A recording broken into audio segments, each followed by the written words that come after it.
मित्रों नमस्कार, आप देख रहे हैं मास इंडिया और मैं हूं विभू कुमार झा। इस वक्त हमारे साथ बिट्टू सिंह जनसुराज से दीघा प्रत्याशी है और पूरे दमखम के साथ चुनाव लगातार का जो है जनसभा करते जा रहे हैं। ऐसे में हम जानेंगे कि इस बार दीघा विधानसभा में क्या होने वाला है। सर, क्या होने वाला है दीघा विधानसभा में? ये तो दीघा की जनता से पूछिए। हम लोग को जो करना था हम लोग अपना काम कर चुके हैं और जनता मूड बना चुकी है। इनको हटाने का जनता हटा के मानेगी। सुनने में ये भी जानकारी मिली थी 84 सीट का टिकट कटने वाला है, एनडीए इनकम्बेंसी है, लेकिन फिर भी टिकट मिल गया। जदयू से आप टिकट की होड़ में थे, लेकिन जनसुराज से अचानक अब चुनावी मैदान में लगातार जनसभा कर रहे हैं। क्या कुछ लग रहा है सर समीकरण? हम लोगों का कार्यक्रम था माननीय मुख्यमंत्री का, हम लोग काम को बताने का काम कर रहे थे, माननीय प्रधानमंत्री के कामों को बताने का काम कर रहे थे। स्वाभाविक है, जब आप क्षेत्र में जाएंगे तो एक तरफा बात नहीं होगा। आप जब अपना बात रखेंगे तो लोग अपना भी शिकायत या अपना जो काम हुआ उसके बारे में बताएंगे। तो लोगों का ज़्यादा शिकायत ही मिला, चाहे वो सड़क का हो, नली गली का हो, स्कूल्स का हो, प्राथमिक स्वास्थ्य केंद्र का हो, आईजीएमएस में भर्ती का मामला हो। कहिए कैसे मामला, कहिए 1024 का राजीव नगर नेपाली नगर का मामला हो। बताइए साहब, 1024 राजीव नगर नेपाली नगर 10 वर्षों से आपको ताकत मिला, एक बार भी आप मुख्यमंत्री तक बात को नहीं पहुंचाने का काम किए। क्यों? आपको वोट दिया गया था काम करने के लिए, न कि बात बनाने के लिए। इनका तकिया कलाम है, हो जाएगा। लोगों ने ये भी कहा कि मोदी के नाम पे जीत रहे हैं। कई लोगों से मैंने सर्वे किया, लेकिन ये मोदी का ब्रांडिंग इस बार चलेगा या बिट्टू सिंह आएंगे? मैं ये एक बात समझिए, ये केंद्र का चुनाव नहीं है, ये वहाँ का चुनाव है जहाँ का लोग डेली जूझ रहे हैं अपने परेशानियों से। कौन सा वो ताकत था जो इनको रोक रहा था वेंडिंग जोन बनाने के लिए? आप बताइए, आखिर जो सब्जी बेचने वाले हैं, जो फुटकर सामान बेचने वाले हैं, वो जाएंगे तो जाएंगे कहाँ?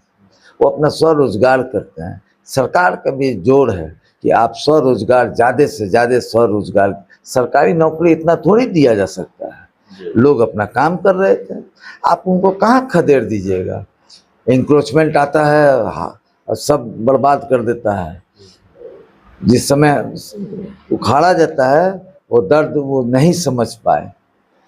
आप बताइए क्या करेगा वो? आपको कौन वो ताकत था जो रोक रहा था आपको काम करने से? आप क्यों नहीं वेल्डिंग जोन बनाए? सरकार का योजना था नगर विकास में, पता कीजिए। देखिए, यह व्यक्ति झूठ बोलने के सिवा कुछ नहीं किया। इसका तकिया कलाम है, हो जाएगा। आप कोई काम कहिएगा, कहेगा हो जाएगा। इस बार तो आप बात को समझिए, गंभीर विषय है, बहुत आगे आगे नहीं बोलिए, सुनिए। और इस क्षेत्र में विकास के नाम पर विकास 10 सालों से ये ठहर सा गया है दीघा। ये झूठ बोलने वाला व्यक्ति ये कहता है कि हम अटल पथ बना दिए, ये कहता है कि हम जेपी पथ बना दिए, एयरपोर्ट बना दिए। अरे भैया, क्या मजाक है? जब समझ रहे हैं, कोई नहीं, हंसता है लोग। अरे अटल पथ माननीय मुख्यमंत्री का ब्रेन चाइल्ड है, तुम्हारा कहाँ से योगदान है? एक अनुशंसा पत्र दिखा दो, हम मान जाएंगे, राजनीति छोड़ के चल देंगे। जेपी पथ तुम्हारे दिमाग के बाहर का चीज है। एयरपोर्ट माननीय प्रधानमंत्री का योजना है कि क्या हवाई चप्पल वाले हवाई जहाज पर चढ़ेंगे, उसके तहत विस्तार हुआ है। लोकल काम तुम्हारा कौन सा चिट्ठी अनुशंसा पत्र है? दिखाओ ना। राजीव नगर का नाला चुनाव मेरी पत्नी हार गई, हम कैंपेन निकालने के पहले, और उन्नीस चावला साहब एसीएस थे, एडिशनल चीफ सेक्रेटरी नगर विकास योजना, दो विभाग के वो एसीएस थे। हम उनसे रिक्वेस्ट किए, मेरा ही पत्र लगा हुआ है कि सर इसका डीपीआर बनवाया जाए राजीव नगर नाला का। और जब तक, तब जाकर 8 महीना 9 महीना लगा डीपीआर बनने में। ये व्यक्ति उस पर भी पीठ थपथपाता है। स्वाभाविक है, विधायक है तो उनका नाम आएगा। लेकिन कोई अनुशंसा पत्र नहीं है, झूठ बोलता है ये व्यक्ति। देखिए एक बात समझिए, रानी के कोख से राजकुमार अब पैदा नहीं लेता है। जो जनता के बीच रहेगा, जो जनता का साथ रहेगा, गरीबों का बीच रहेगा, गरीबों का साथ देगा, जनता अब उसको चुन कर भेजती है। आप होंगे राजकुमार, आप राजकुमार रहिए, कोई उसमें ये नहीं है। लेकिन अब वो जमाना नहीं रहा, अब लोग नामदार नहीं कामदार खोजते हैं। और सुन लीजिए, काम, इस क्षेत्र को काम का बहुत जरूरत है। हम लोग मन बना चुके हैं, हम लोग के इसमें है भी कि इस बार कंधा से कंधा मिलाकर हम लोग वार्ड काउंसलर्स जितने माननीय पार्षद हैं उनके साथ कंधा से कंधा मिलाकर काम करने का काम करेंगे, और देखेगा लोग कैसे चौमुखी विकास होता है क्षेत्र का। और 2 सालों में दिखने लगेगा। आपको कौन रोका था? आप स्कूल क्यों नहीं 10+2 बनाए? 4 स्कूल आप बना सकते थे, मेंटर बन सकते थे, उसके डीएम को भी उसमें आप रख सकते थे, विभाग के लोग को भी रख सकते थे। लेकिन स्कूल ऐसा खोलते, एक मॉडल स्कूल खुलता, पूरे बिहार के लिए वो मॉडल हो जाता। पटना शहर है, क्यों नहीं बनाए? कौन रोकेगा? सबसे बड़ा विधानसभा है पूरा बिहार में देखा जा रहा है, उससे क्या होता है? मतलब कि यहाँ पे विकास यदि बहुत इम्पोर्टेंट है। अरे भाई, ऐसे भी विकास सभी जगह इम्पोर्टेंट है, और भी जगह, सब जगह काम हो रहा है। दीघा क्यों नहीं काम हुआ? सो ना बताएं। फ्लॉप है संदीप चौरसिया। देखिए फ्लॉप है ये सब हम बात नहीं बोलेंगे, लेकिन उन्होंने 10 सालों में बहुत नुकसान किया क्षेत्र का। बिल्कुल।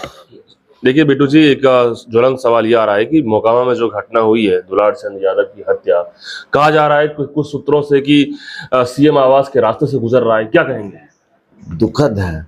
आप एक बात सुनिए, ये बहुत दुखद घटना है, और हमारा मानना है कि जो लोग भी इसमें शामिल हैं वो सभी पकड़ाएं, सभी को कानून के दायरे में रखकर उस पर कड़ी से कड़ी कार्रवाई करें, यही हमारे मांग। आपको लग रहा है कि इसमें ट्रांसपेरेंसी दिखेगा इस सारे जांच में, पड़ताल में? बहुत आगे आगे बोलना नहीं चाहिए, इंतजार कीजिए। बिल्कुल। तो ये बिट्टू जी हैं जो कह रहे हैं कि इंतजार करने की जरूरत है, और जो घटना हुई है इससे पहले उन्होंने कहा कि दीघा विधानसभा की हालत बहुत गंभीर है, और संदीप चौरसिया की वो लगातार कह रहे हैं कि उन्होंने क्या काम किया, जनता के जवाब देने के लिए उनके पास कोई नहीं है छवि। ऐसे में इस बार दीघा विधानसभा में जो जनता क्या कुछ तय करेगी वो तो आने वाला रिजल्ट बताएगा। 14 तारीख को रिजल्ट, मतदान का रिजल्ट क्लियर हो जाएगा, लेकिन उससे पहले लगातार जनसभा में बिट्टू सिंह लगे हुए हैं। आप क्या सोचते हैं इस वीडियो को लेकर? कमेंट कीजिए। धन्यवाद।